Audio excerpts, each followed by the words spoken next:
Another night with cursor, I want to give a sense of what a beginner could build in an hour. Started off with some sketches here, then decided I wanted to play with my book highlights again. On 10 goals for the hour, hoping that I would be able to at least do 5 of these. First, installing Next.js to have some structure. That way I could have some components, and another nice thing is just having live reload to have a fast feedback loop. Now to actually work with my Kindle highlights, I sync them to Readwise, and Readwise has this nice export to CSV option. This is over a decade of highlights, so 30,000 rows. Now for the first prompt, add a page to the site. I just wanted a blank page, but it started to insert some highlights, so I just let it do its thing. Here it is, a new tab, but it's just for one book, so that's not exactly what I want. A nice thing with the cursor composer is that it creates a checkpoint for every prompt, so you can just restore it instead of having to undo, undo, undo. So I'll try that again, and I'll say add a basic page to the site. Again, it tries to use the highlights, but that's okay. This time it's doing it over multiple books. I ended up with a bunch of these failed to compile errors, and it took me quite a bit of time to debug, and then I slapped my forehead because the composer told me to install the package, and I totally missed it. Once I did a good old npm install, the page worked fine.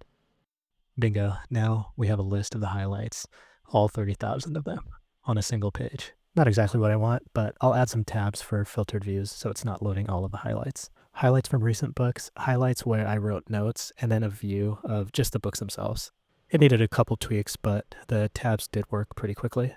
Let's take a look at the goals here. So I did get the React app going. I was able to load the CSV and then render it as a list and filter to one book. So when you click the cover, it filters to one. In case there are a lot of highlights on a page, I wanted to do lazy loads so I could display a couple hundred instead of tens of thousands.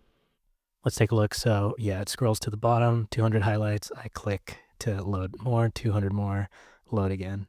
Now I want to add a search box to search for the highlights, so it will look at book title and also the highlight text.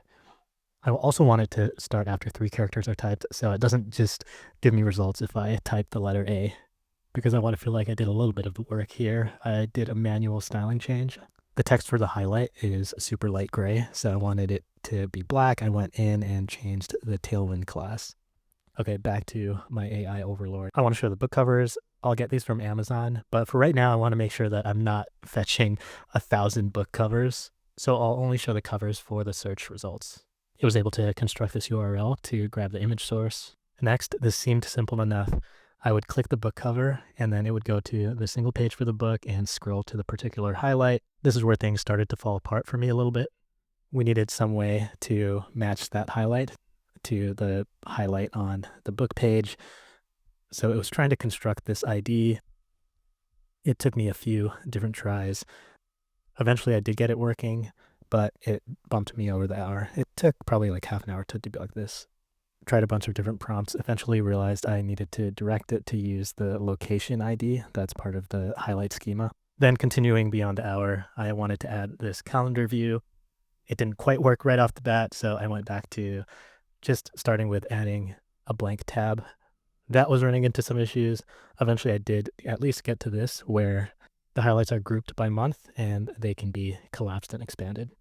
That's it for this hour. You can get started really fast, but I'll need to build up a better sense of how to add features as the project gets bigger. I'll continue with these 1-hour builds, so subscribe for more. Thanks for checking this out.